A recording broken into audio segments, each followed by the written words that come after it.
Alright, here's your quick reminder about what we did in Lab 8, which was fairly recent. This is our evolution lab related to population genetics. This is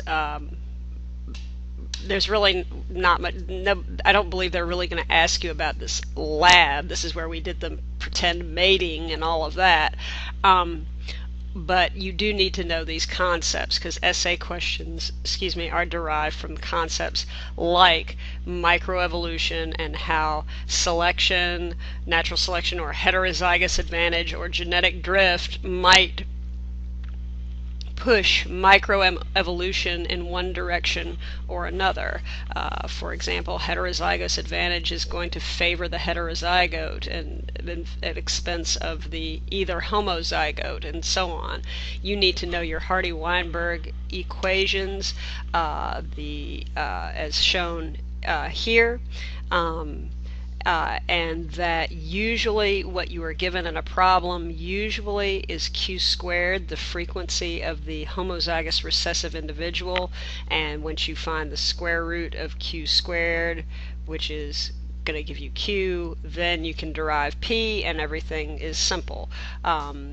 So you need to remember that. You do need to know what it means to be in Hardy-Weinberg equilibrium. It's a hypothetical. It means no evolution is occurring. It means all of these conditions are being met. So if a population is meeting these conditions, it will not evolve. So if our numbers show that the frequencies of the alleles have changed from one generation to the next, then we know one of these conditions is not being met and evolution is occurring. You should understand about a gene pool, and we already talked about these concepts, founder effect and bottleneck effect. The deer, the wacky deer that, he was the only one left to carry on the generations and so on. If you can remember those things that we talked about. Okay, we already talked about that, knowing how to solve Hardy-Weinberg problems. Here's a sample. This is an essay from a long time ago. It says indicate the conditions under which allele frequencies remain constant. That's asking you to recite the Hardy-Weinberg conditions.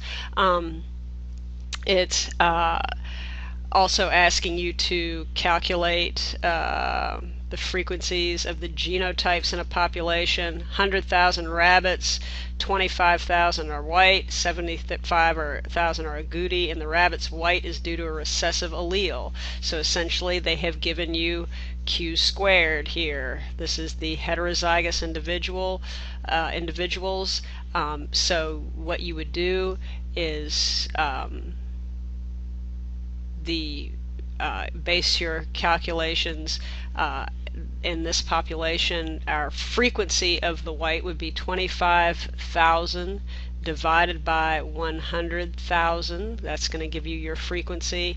That's going to give you q squared. Then you take the square root of q squared and get q, and then you can derive everything else. Okay, that's a little reminder about that, and I'm again very quick, but just want to get it in your head so that maybe you'll know that you need to ask questions about it. Time's running out to do that, but nonetheless maybe you can. Alright, thanks for watching. I'll see you in the next one. Lab 9 coming up.